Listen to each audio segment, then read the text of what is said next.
Hello, everyone, and welcome to The Power of One, a discussion about what we as individuals can do to try to avoid a climate crisis. I'm Lance Ignon, Senior Associate Dean of Communication at the USC Price School. This discussion is the April installment of our Price Presents series. Each month, USC scholars and experts from government, the private sector, and not-for-profits tackle issues relevant to our daily lives. We hope you make it a regular practice to join us. We've left plenty of time for you to ask questions today. Simply enter them into the Q&A dialog box, and our panelists will do their best to get to all of them. Today's panel is moderated by Professor Detlof von Winterfeld. He's Executive Director of the USC Center for Sustainability Solutions and a member of the Price and Viterbi faculties. I have the privilege of working with him to plan an in-person conference at USC on October 17th that will look at solutions to climate change. Please keep an eye out for more information and join us if you can. With that, let me turn the discussion over to Detlof. Detlof? Thank you, Lance. We have a great panel today of experts in the area of individual perceptions and decisions on climate change. Let me start with Monica Dean. Monica Dean is the Director of the Climate and Sustainability Practice at Dornsife's Public Exchange, helping connect USC researchers to public and private sector partners working to address climate change. Monica recently joined USC after serving in the Biden administration as a senior advisor to Special Presidential Envoy for Climate, John Kerry. Monica has worked on international climate policy and communication for more than a decade, including leading the communication strategy for the IPCC 1.5 degrees special report. Our second expert is Gale Sinatra. She's the Stephen H. Crocker Chair and Professor of Psychology and Education and Associate Dean for Research at the Rossier School of Education at USC. She received her BS and MS and PhD in psychology from the University of Massachusetts Amherst, and she's a fellow of both APA and American Education Research Association and a member of the National Academy of Education. She is the author of a book which I like and read, which is Science Denial, co-authored with Barbara Hofer, and I'm sure she can draw on that book as we discuss. The third panelist is Wandi Bruin. She's the Provost Professor of Public Policy and Psychology and Behavioral Science at USC. She received her PhD in Behavioral Decision Research and Psychology from Carnegie Mellon University. She's a fellow of the British Academy of Social Sciences and the Society for Risk Analysis and the Psychonomic Society. She served on the National Academies of Sciences Committee on the Science of Science Communication. Her research focuses on public perception of climate change and designing communications to inform those perceptions. Welcome to the panel. Now, I just want to say one quick thing in the front to set the stage, and that is to remind everybody that the United States is unique in that its household carbon footprint, meaning all of the greenhouse gas emissions from household activities like transportation, energy, electricity, gas, is twice as much as comparable countries, twice as much. And so my conclusion from that is there's a lot of room for reducing household carbon footprints through individual action. And that's the topic of today. With that, let me begin with a question for Monica, because you were involved heavily with the IPCC. For those of you who don't know the acronym, it's the Intergovernmental Panel on Climate Change, very influential group in the world. And the panel, IPCC, as well as many other universities and study groups, have generally focused on the supply side of greenhouse gas emissions. That has changed recently a bit. And the most recent IPCC reports had entire chapters dedicated to the demand side, which is essentially individual action. And why does this matter? And what did they find? Great question. So I think you you framed that very well, which is there's sort of this historical context where when talking about climate change, people focused on these big system changes that need to happen, which meant that the conversation generally revolved around the energy space, right? The big utilities or the big transportation sectors. And there was actually a really notable climate scientist who said, individual action doesn't matter that much because you need these wholesale systems to change. And the idea that the IPCC, in their most recent report, which came out about a year ago, and then it was sort of repeated in a shorter version recently, about a month ago, dedicated entire sections of the report to individual action, because it turns out individuals are the reason that we're having some of these emissions. Our demand for energy, for materials, for transportation, or even for policies that affect climate change can dramatically shift greenhouse gases by changing what we demand. So if you ask for more sustainable policies, if you ask for more sustainable transportation, or you want a cleaner electricity coming to your house, that can have a really big effect. And so what the IPCC found is actually that these demand side strategies, as they call them, can, across all sectors, could reduce global greenhouse emissions by 40 to 70% by 2050. That is a lot. That means that demand side individual action alone has the power to tip everything in a positive direction in terms of climate change. And so I think, today's session was titled The Power of One. And I think that really speaks to just how powerful one individual can be. You can cause these big societal changes by getting other people on board with those activities. I think another thing that the IPCC highlighted that was just groundbreaking is how small a proportion of the population is needed to adopt these changes in order to get bigger uptake. And so they found that just 10 to 30% of people, as they really start to change their lives, as they have a more sustainable diet, or if they install solar panels on their house, is all that's needed to reach these social tipping points that get other people on board with an action. That's also really powerful. That says that just a few of us need to change what we're doing and inspire a couple people, maybe our friends, maybe our family, and suddenly you have a movement and you have a lot of people demanding change in your lives. So I think, it's very notable that, as you said, Detloff, the world's most foremost climate authority on climate science is suddenly paying attention to the power of the individual in addressing this crisis, and that individuals alone can cause a big change. And I think the psychologists on the panel, of which I think we have three, including me, I don't know, did you study psychology, Monica? We're very happy about that. Great, someone can study me. Perfect. Crucial area of research. Let me go over to Wandi. You're an expert in risk communication, and as Monica mentioned, there's a great opportunity here for individual action to reduce climate emission, GHG emissions. Yet even the people who are concerned with it, don't seem to pick up the ball and act. Can you shed some light on that? Right. So we find more and more that people are concerned about climate change. So worldwide and in the United States, different national surveys are now showing that between 70 to 90% of people are saying that they are now concerned about climate change. And this is a change from what it used to be in previous years. So that's the good news. But the bad news is that not everybody who's concerned about climate change is actually doing something about it, either through individual action or through voting in a way that we have larger policy actions as well. And PhD student Yema Kante, who I work with, recently did a study where she tried to find out why people who are concerned about climate change may not be acting.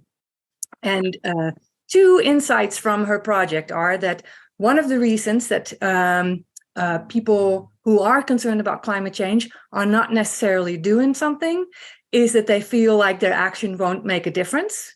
And Monica just made an eloquent argument for that it actually does make a difference. And then yet another reason why people who are concerned about climate change may not be acting is that they feel others aren't acting. And I think Monica also just told us that we don't need everyone to act to still make a difference. So in that sense, we do have good news. And if climate scientists focus on those two issues, that yes, your actions do make a difference, whether you're making individual actions or also voting for larger policy actions. And we don't need everyone to act to still make a difference. If climate scientists focus on those two issues, then the people who are concerned about climate change may be more willing to act. Yeah, I mean, the other aspect to what you were saying about not everybody has to carry the same load of reduction of emissions.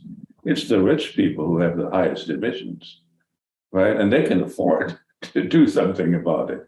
The poor people have generally much lower emissions in terms of household carbon footprints. Let me move over to Gale. And I want to talk about your book, Gale. I know you didn't want me to highlight that too much, but I want to start with that. The book's called Science Denial. And certainly there's still a sub-segment of the United States population and probably worldwide that still denies that climate change is real.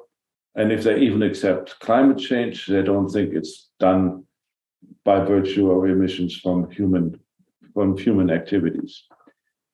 What motivates that small segment or that moderately small subset of the population? And can we do anything about it?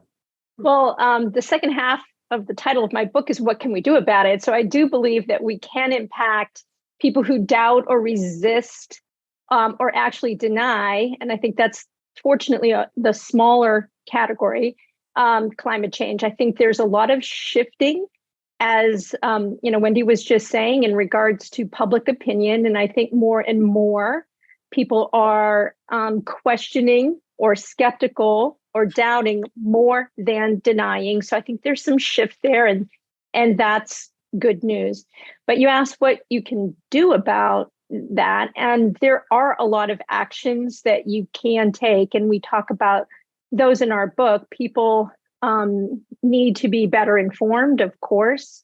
I think there's a lot of mis and disinformation out there. So we in the community of scholars who study these issues can be helping to spread the word and better inform people. I also think that we need to make it easier for people to take actions. They may want to take actions, but they either don't know what to do, that's the information side, or it hasn't been easy for them to take actions. And I think another issue that we talk about in the book is framing.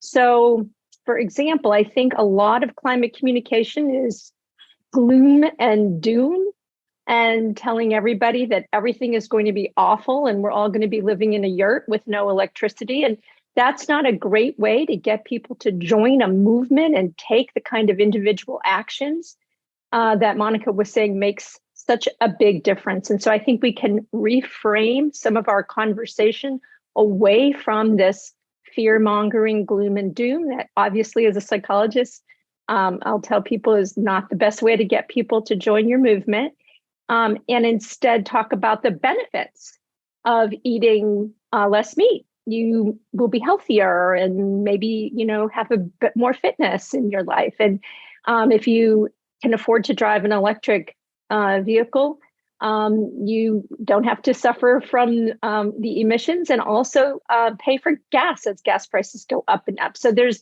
an upside to adopting some of these climate-friendly policies.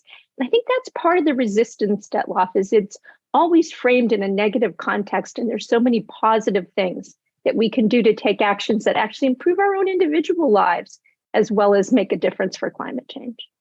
Yeah, I also think that most climate change discussions, political or not, end up in a controversy. People argue with each other rather than trying to find common ground and see what can be done. Ultimately, it's all a question of what can be done. I have a good question for all three of you, perhaps starting with Monica again.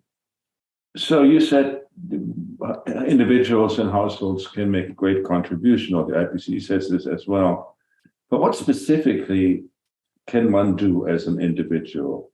I know there's transportation choices, there's food choices, there's electricity, all of that. But can you give us a little bit of an idea of the 3 or 4 or 5 most important, or let's say there's one or two because everybody else speaks after that, of the most important choices that people can make to alleviate climate change? Yeah, so individual action is a spectrum, right? And there's going to be easier choices and harder choices. And I want to say at the outset, all of them matter, right? Do what you can. It's not about being perfect. It's just about doing a little bit better.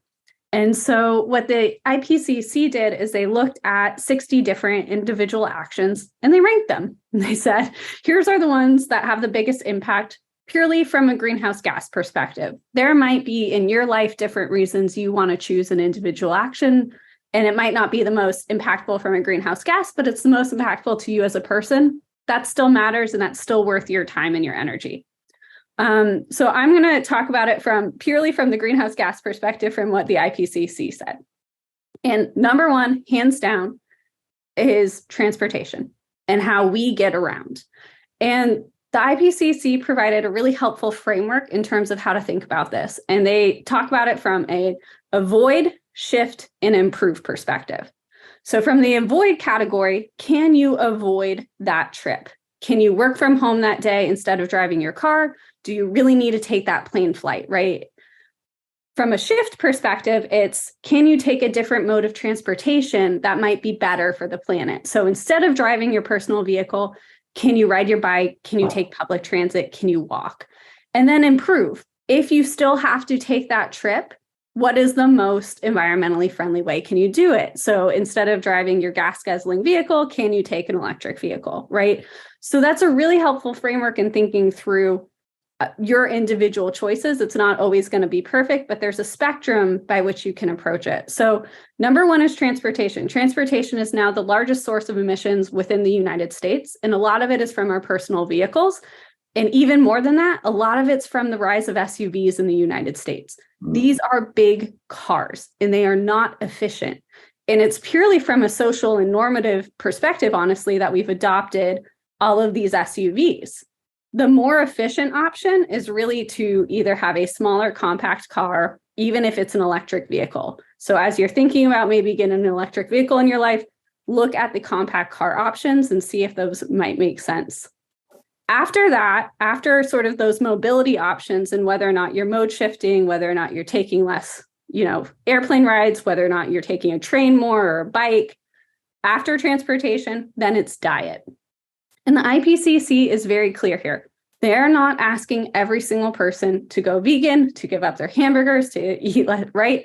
It's about two things. Can you have a more healthy and sustainable diet, which means a bit less meat, a little bit less animal-derived products, and also dealing with your food waste? If we can reduce our food waste, that also would have significant impacts on the planet. So those are going to be my examples, and I'm excited to hear what Gale and Wandi think. Okay, there's probably many more. So Wandi, what do you have to add to that? I want to add to that. So I've been studying particularly food choices. And what I often hear is that people, they don't want to go vegan. They don't want to give up their meat. And the thing is, you don't have to give up. Of course, if you go entirely vegan, that will have the biggest impact on your carbon footprint. But if you can scale back especially your beef consumption by just a little bit, that can make a big difference because beef especially has a very large carbon footprint because of the way that beef is produced. And so if you can cut back on your beef, perhaps switch it out for white meat, switch it out for fish, or if you dare, switch it out for tofu and veggies, and maybe not every day, but maybe only for lunch or maybe only for Mondays, whatever you can do. Any step in that direction will be good for the planet, but it will also be good for your health. And especially in Los Angeles, there's so many great plant-based restaurants, you might actually enjoy making the switch. Okay, good advice. Gale, we talked earlier, not in this panel, but before, about barriers to many of these ideas. Transportation barriers, people cannot afford a new electric car. Many people can't afford solar roofs, all of these nice things. Food is relatively easy, but it requires a massive change of habits, which is hard to break. So what do you think about both additional individual action and some of the barriers that people may face in implementing them. That's right. I think while we're talking today about individual actions, our actions are situated in this context. And what we need to do is we need to make the context of healthier and more environmentally friendly practices easier for people to engage in. I think a lot of people would opt to take public transportation if it was available to them, if it was clean and safe, and it's not always all of those things. And especially in Los Angeles, the way that we've sort of constructed the city over time in a way that makes us live further and further away from where we work. And we haven't done a lot in Los Angeles to stagger work days and to have a lot more working from home when that's possible, and to stagger work arrival times, all the kinds of things that would make it easier for people to use. Easier and more climate-friendly modes of transportation. And then you have to talk about, food deserts and the availability of fresh and affordable, fruits and vegetables. I don't know how many people have been to the farmers market these days, but wow, prices have skyrocketed. I think particularly over the pandemic and more recently, you have to invest in some fresh tomatoes when you go to the farmers market because costs have risen for farming and for water and all these different reasons. So it's challenging for people to get access to affordable fresh vegetables in their neighborhood close by. So I think we have to think about everything that we can do to, as Monica was saying, advocate for these things in our neighborhoods. If we don't have fresh vegetables available to us, if we don't have grocery stores that offer fresh vegetables, if we don't have transportation options, we must advocate for them so that we can adopt these policies and practices. Thank you. Yeah, one of the biggest difference in terms of the household footprints between the United States and European countries is the availability of public transportation. That makes a huge difference in terms of the transportation side of the household footprint. The other one is, of course, electricity and associated costs. There, one can do something about it, but the cost aspect is also still very prohibitive. Let me just skim through some of the questions to connect these together. And let's stay a moment with Gale, because you did an interesting study about water consumption some years ago, right? In Pasadena or something like that, I recall. And it was mostly about communication to get people to conserve water. What is any of what you learned from that study applicable to climate change? Yes, it absolutely is. We did do a study using social identity framing as a persuasive technique in communicating, why we want to conserve or change our energy use, and that one happened to be about water. So what's social identity framing? It's using we language and inclusive language to sort of frame how it is we think about these issues. And so in that case, what we did is instead of using those communications that share usage information about your neighbor's water usage, which sometimes backfire because you think, I'm using less than that person, maybe I could use more. So sometimes those information communications backfire a bit.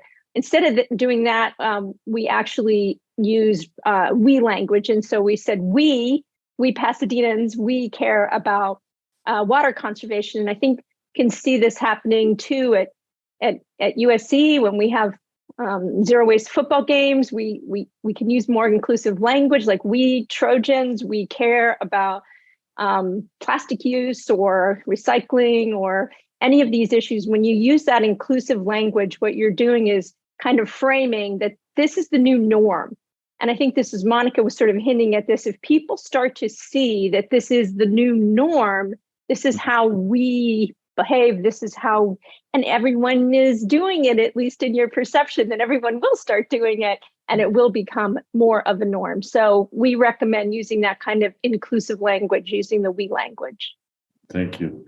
I mean, another observation that I have is water is so cheaply priced in the United States. I'm actually calling in from Palm Springs. I have a place here. I pay $30 a month for water, and I'm watering my lawn twice a day. I mean, this is absurd. That it also sets a kind of a signal that it's not important because it's so cheap. So I think we have to do a rethinking of the pricing structure as well. Let me move back to Wandi. You're a specialist in risk communication, and do you know any key special challenges when communicating with regular people, not just among experts, with regular people about climate? And are there any positive messages that you can use in order to encourage people to make a difference? So I have been working with organizations such as the IPCC, in a project with Monica, for example, on trying to help climate scientists and other climate experts to communicate better about their climate science findings and insights. And one challenge that we found is that it's not unique to climate scientists, but one challenge that we found is that when experts in a domain try to communicate their expertise to non-expert audiences, they have a tendency to use the terminology with which they're comfortable, the terminology that they use when describing their findings with their colleagues. And so they talk about adaptation, mitigation, sustainable development. They use all these, scientific terms that don't necessarily are not necessarily widely understood by non-expert audiences. And so we did several studies where we tried to find out what people try to make of those words, and even people who are concerned about climate change often get confused by this terminology. So one thing that I think we really need is for climate scientists to use more everyday language when explaining their insights and their findings, so that people can actually understand what's going on and understand the recommendations. Because right now, if you look at IPCC reports, they're often written at the university level with lots of complicated language. The good news is that organizations such as the IPCC are now realizing that they need help with this stuff, and are involving communication experts and doing studies like this to inform their communication strategy. So hopefully, going forward, we'll see more everyday language in IPCC reports. Yeah, I recall your presentation at Informs a few months ago, and I might take away with simpler is better. But with simplicity, you also lose nuances. And I think scientists really hate to lose that. So we need to work on the scientists as well. So there's often a concern among experts that if they use everyday language, they will lose nuance that is really important for the underlying science. But that nuance is not necessarily that relevant for the overall message and for what people everyday non-experts need to know about climate change. So some of that nuance is important for the science, but it's not necessarily important for the implications for non-experts. And then if the nuance is important, I do believe that it's possible to explain that nuance in everyday language. You don't necessarily need all the big words to explain your findings. That's a good point. Absolutely. Let me go back to Monica, and there's this. We talk mostly about what can individuals do to actually reduce emissions, but there's also an indirect way to influence policy. So how do you see that happening? How individuals can affect climate change by affecting policy? Yeah, I mean, I think there's a lot of focus when you talk about individual action and policy on voting for candidates that are pro-climate. And that is 100% true. But there's more, right? It's not just who you're putting in office. It's also reminding people once they are in office that these are issues that matter. And there are specific outcomes that you want to see, right? And so I think that people lose sight of the fact that it's more than just an election issue. It's an everyday issue. And so you need to continue to call your congressperson. You need to continue to stay engaged and say, this is a priority for me, your constituent, and I want to see you work on these topics. And I think one way in which we've seen this play out recently is really the youth climate movement. These young climate activists have gone on strikes and brought significant attention and significant pressure to policymakers to pass climate policies all over the world. It's not just in the US, it's been everywhere. And I think that kind of spotlight on policymakers and this reminder to them every day that we're watching and you need to do something has been incredibly effective. In fact, it was included in the IPCC report as an example of how individual action, starting with Greta, led to collective action, which led to these significant policy changes in the speeding up of adoption of climate solutions. Thanks. This next question is for both the psychologists, Wandi and Gale. Something about the emotions. Okay, so when I do something about climate change, like I put a solar roof on, I feel good about it. I sometimes brag about it, like I do now. Is there a connection between individual action and the emotional aspect of feeling good about what you're doing? And maybe start with Wandi and then Gale. I was actually going to offer Gale the opportunity to speak on this. Okay, Gale, you start. Well, what I would say, I chaired the APA Climate Change Task Force, American Psychological Association Climate Change Task Force, where we looked at what psychologists have to say and can contribute to the climate change movement. And one of the most interesting findings, in my view, out of that report is that taking individual actions, particularly advocacy actions, like Monica was just talking about, calling your congressperson or joining a climate group, can actually ameliorate climate anxiety. So we have a lot of people, but specifically young people, very anxious about climate change, what it's going to mean for them in their future, rightly so. But what we find is that when they take actions, the kinds of individual actions we're talking about, just in your own home and in your neighborhood, but also advocacy actions, we find that it ameliorates the anxiety, because of course, anxiety is like, oh, I feel like I can't do anything. But when you take actions, as we're saying, you do something, and it is good for you, it is good for your community, and you will feel better. Thanks. Right. And do you want to add something? Yeah, so climate anxiety is becoming a real problem with young people. And it's partly because there's a feeling that there's this bad thing happening. There's nothing we can do about it. It's going to be horrible. And it might be horrible if we don't do anything. And there is actually something we can do about it. And some of the choices that we discussed today were about transportation and food choices that an individual can make. And so using that anxiety to make positive actions will, make a positive difference, both for the planet, but also for yourself, because it will make you feel better. And I think that's a message that we can share with our young people. Thanks. Another question for all of you is, what messages do you think best encourage climate change action? Are positive, negative messages better? Gale already commented on that, namely that the doom and gloom messages are usually not very effective. Positive messages like the benefits to health are more effective. But let's start with Monica. What does the IPCC say about messaging? Yeah, they also have found that the negative framing tends to dissuade people from wanting to do anything. That's sort of, I think, widely accepted within the scientific literature that Gale and Wandi have contributed to.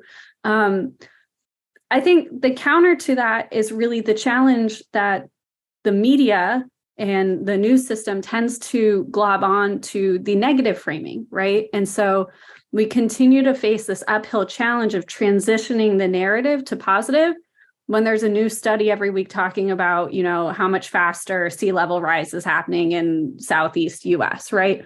And so part of it is a bigger structural issue with how do you talk about, yes, that's a real scientific fact and that is happening, but we can still do something about it. Just because it's happening faster, or just because we're facing these impacts, doesn't mean that We're out of time. It does not mean that there isn't certain solutions within our grasp.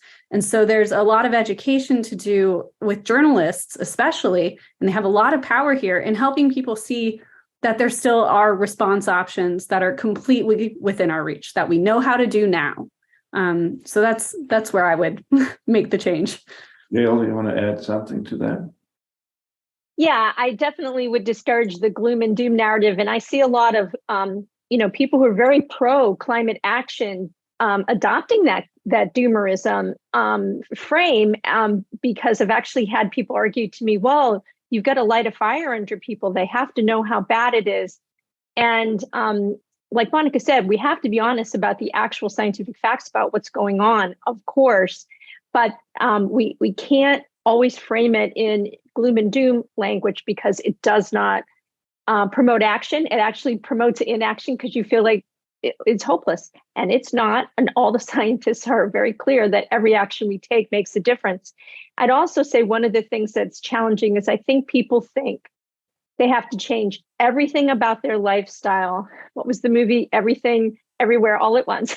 Well, we really should change everything, everywhere, all at once in terms of how we work, live, and play. But for you as an individual, you can just take individual steps every day. You can rethink one thing a day that you do and change it in terms of diet and travel and consumption. We haven't really talked about consumption. We all make mistakes. I bought a pair of shoes online, and then I realized after the fact they're being shipped from China, and I was like, "That's a huge mistake. I don't need shoes shipped from China. That's bad." So I'm sorry I did that. So every day you can look at something you've done and say, "I'm going to do better. I'm going to be more careful about how and where I buy products. I want to buy local because it reduces shipping emissions." And so there's things you can do every day and try to do better rather than saying I have to change my entire life. It would be great if we could all change our entire life to be climate friendly, but there are constraints as we've talked about. So instead of thinking of it that way as an individual, we need to think of it that way systematically by the whole way we do business and everything else. But as an individual, all you should do is think about what you can do every day to make a difference and take little bites out of that every single day. And as you do that, that will accumulate and make a difference more broadly. Well, in this context, it basically occurred to me as we were speaking, if there is this high level of climate anxiety and it's growing, it actually may have an impact on choices of having children. Is there any evidence of that?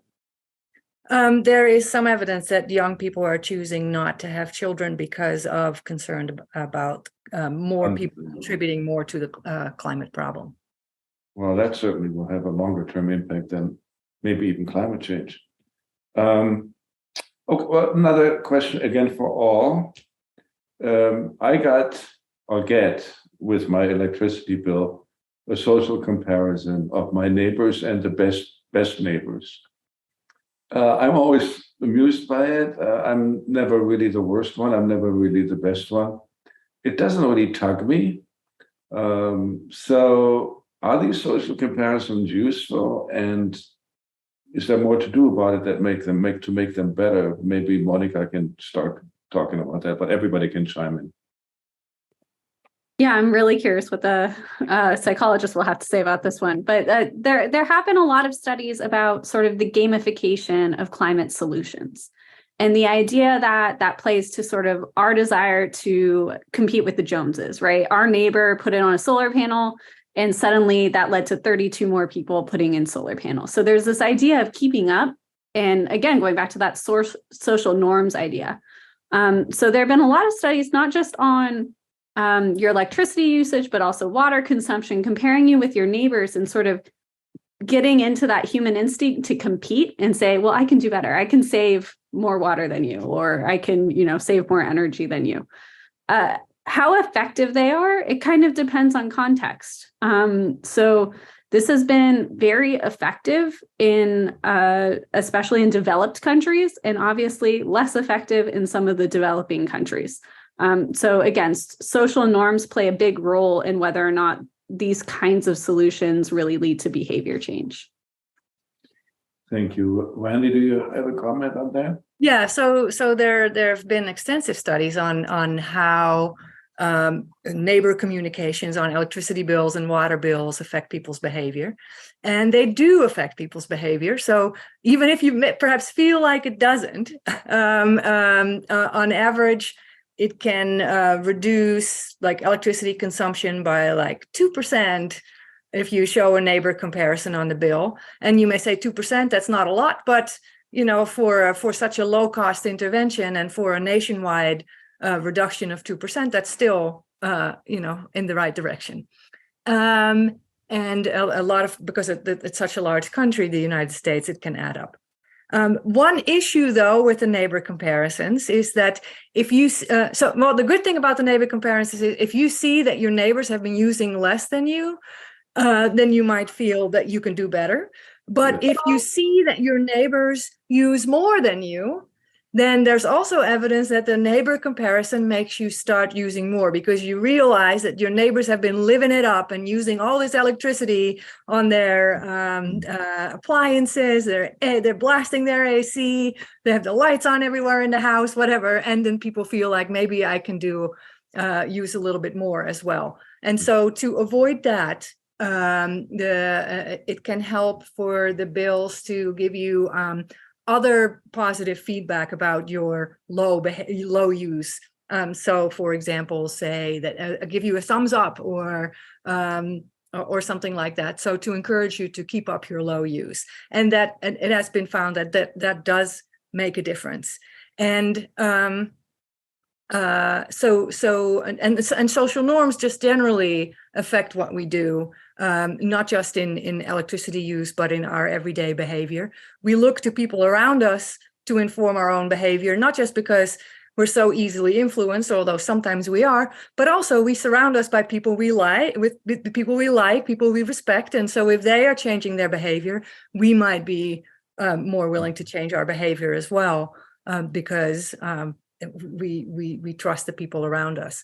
So that means that you as an individual can make a difference, not just in terms of your own behavior, but others might start changing if you change as well.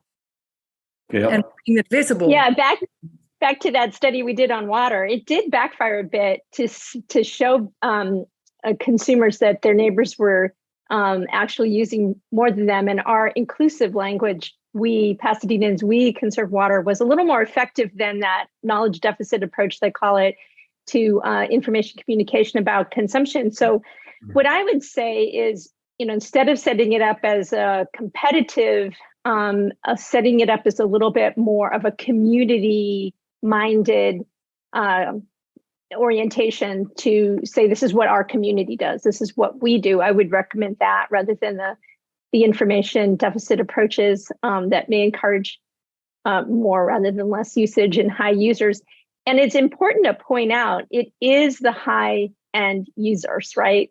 So what we know is the sort of the 1%ers in terms of economics, the high-income people are the ones who are really producing a disproportionate amount of the CO2 emissions. And so we have to sort of reframe how we think about equity in this country and the wild disparities we have with income gaps.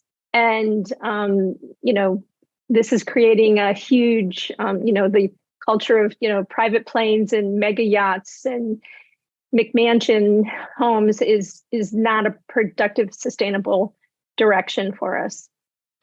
Thank you. As we were discussing, I was reminded of a study that Wandi did where messaging environmental concerns was more effective than cost concerns.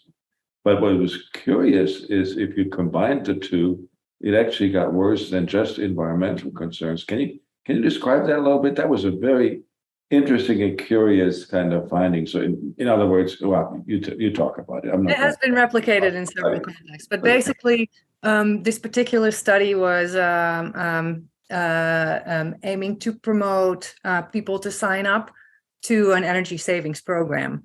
And we advertised the energy savings program by either focusing on the environmental benefits of signing up to this program, the financial benefits to signing up to this program, or both the environmental benefits and the financial benefits of this program. And as soon as we mentioned money, people were less willing to sign up. And this was especially true among people who self-identified as being concerned about the environment. And so, and this is a finding that has been replicated in different contexts. What we think is going on is that if you are concerned about the environment, then signing up for an energy savings program gives you a good feeling. It reduces your climate anxiety. It makes you feel like you're doing something good for the planet.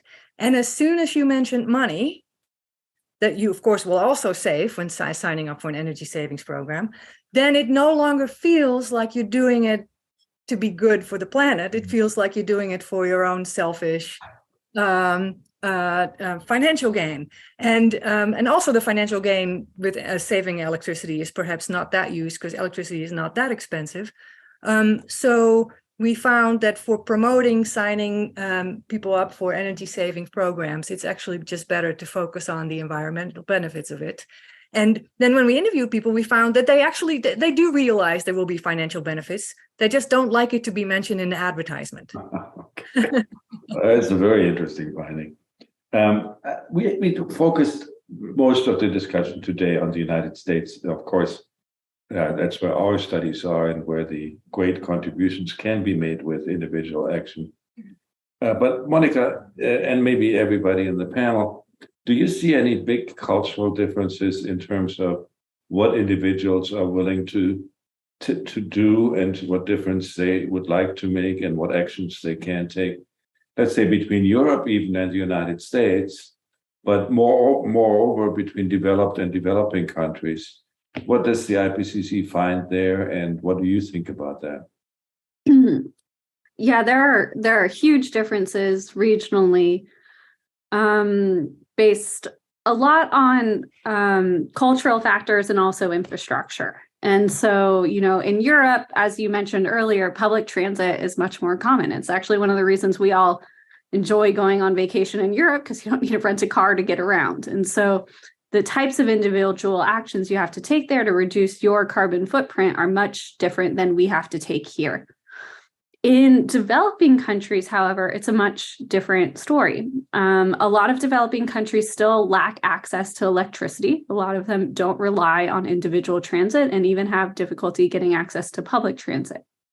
Where their greatest opportunity for individual action is in consumption. So going back to Gale's point that we haven't talked about it a lot, consumption is sort of the next frontier in climate action. It is not being talked about enough. In dealing with our desire to constantly buy and to have the next thing instead of reuse, reduce, or recycle is led to this horrible plastic crisis, which is also a fossil fuel crisis. And so these are going to meet at some point. In developing countries, they're really focused on getting developed, right? So building the infrastructure in ways that are more climate resilient and climate friendly. So rather than doing what we did, they have the ability right now to create infrastructure that's clean energy based and that has public transit ingrained into it and building a culture of climate friendly cities.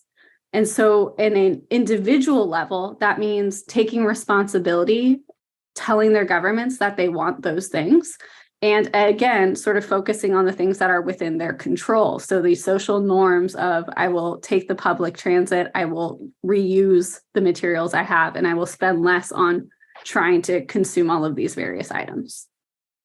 Wandi, you want to chime in? Yeah, I speak a lot for people working in low income and lower middle income countries. And one thing I often hear, though, is that you guys, the developed countries, have been creating this problem, and we are suffering the most from it because most climate impacts are happening in low-income countries, not in the higher-income countries.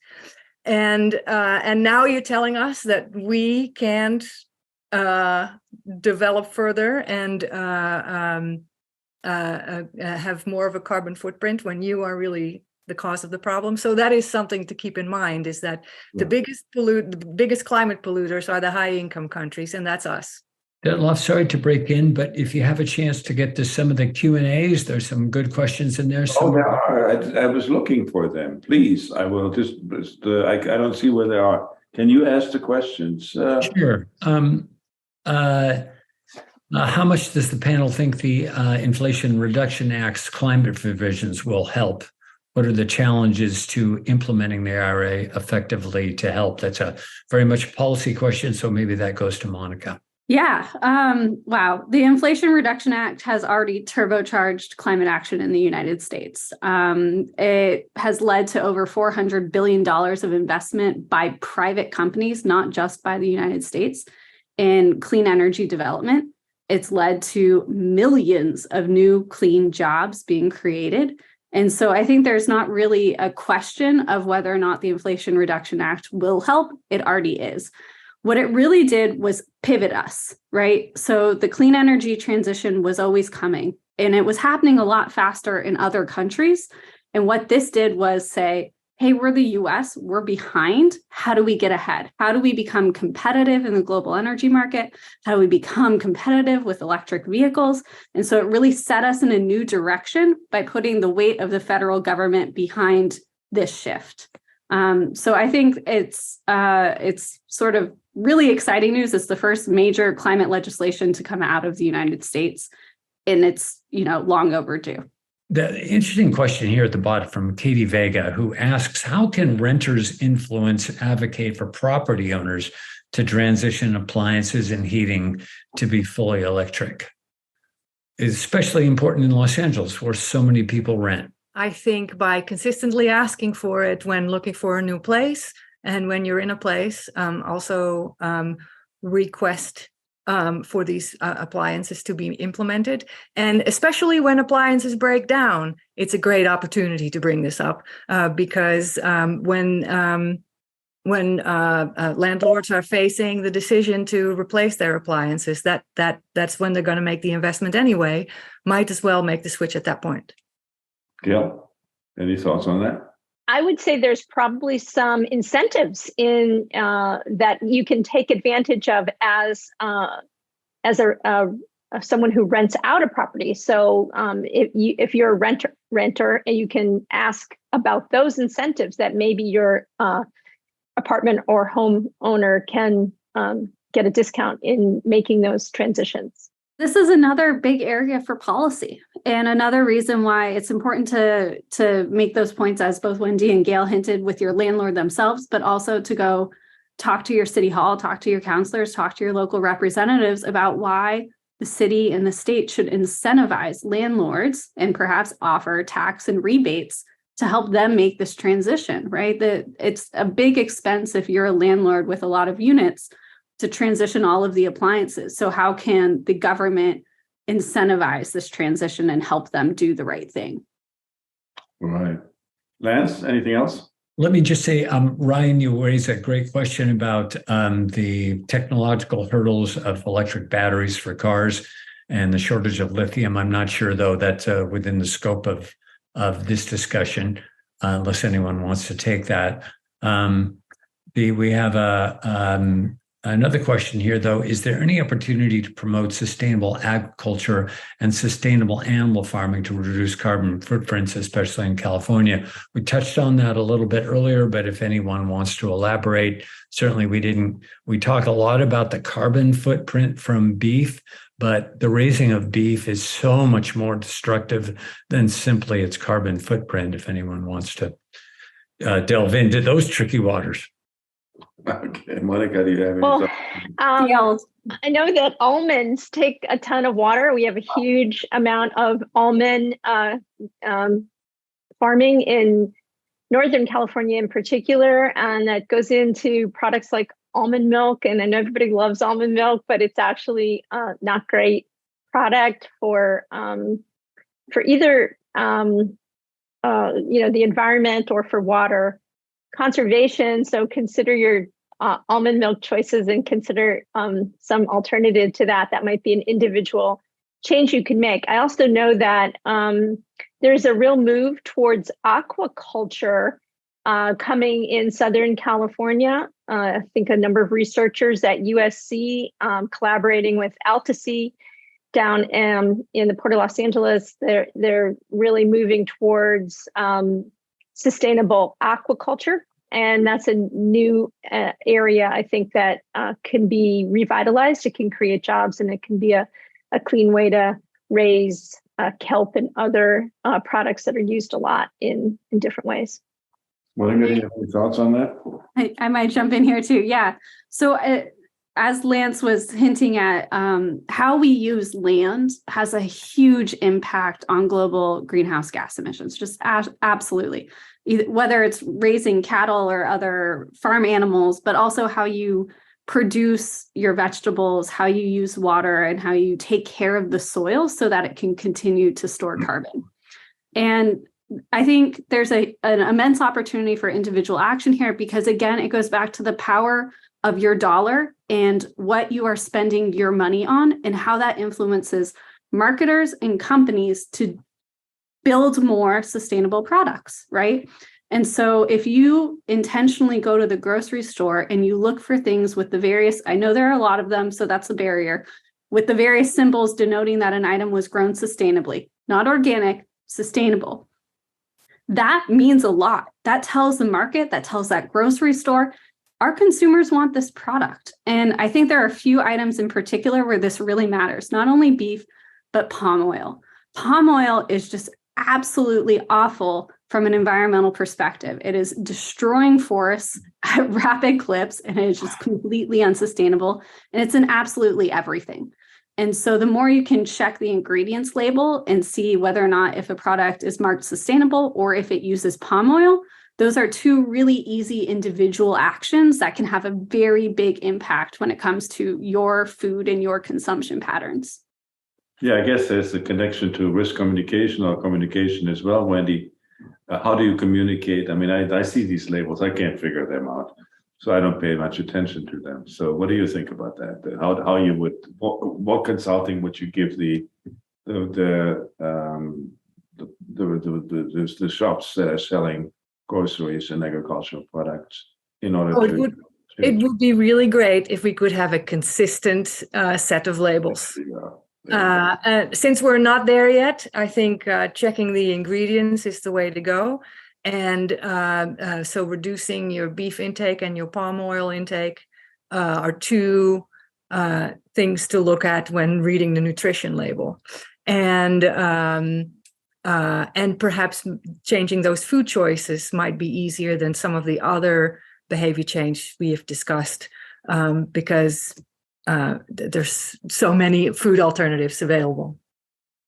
Thank you all. Well, we're out of time. It's 1 minute before 1. So I thank the panel very, very much. We had a lively discussion, no interruption. I ran through all of my questions, so I was surprised because I thought maybe halfway through we would still be asking questions. But thanks to the participants and those on the web as well for joining us. Bye-bye.